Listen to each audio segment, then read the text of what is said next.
आज शेतकरी बळीराजा संकटात आहे आणि शासनाचं फार मोठ्या प्रमाणात दुर्लक्ष करत आणि शेतकरी आत्महत्याला प्रवृत्त होत आहे। ह्या शेतकऱ्यांच्या तोंडाला पाणी पुसण्याचं काम केलं आणि जो 35 कोटीचा आम्ही शेतकऱ्यांना मदत करणार ती फसवी मदत त्यांनी दिली। हेक्टरी आम्ही 50,000ची मागणी केली होती। या संदर्भाने आमचा नाशिक येथे मोर्चा झाला होता माननीय पवारसाहेबांच्या नेतृत्वाखाली, पण त्यानंतरही शासनाने त्याची दखल न घेता मनमानी कारभार चालवला आणि यवतमाळ जिल्हा हा आत्महत्याग्रस्त जिल्हा, याला विशेष पॅकेज मिळेल असं आमची अपेक्षा होती।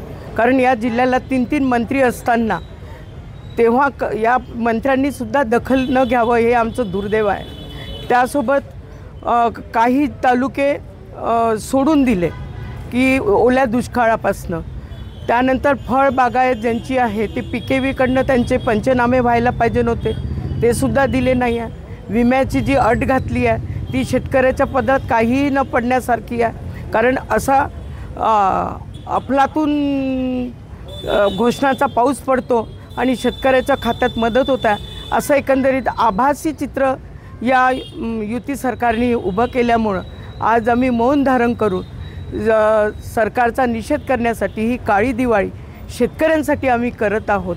शेतकऱ्यांचं नुसतं शेतीचंच नुकसान नाही झालं, नागरिकांचं नुकसान झालं, जनावरांचं नुकसान झालं, पीक काढणीलाही पीक राहिलं नाही, त्यासाठी सरसकट कर्जमाफी व्हावी ही सुद्धा आमची शासनाकडे मागणी आहे।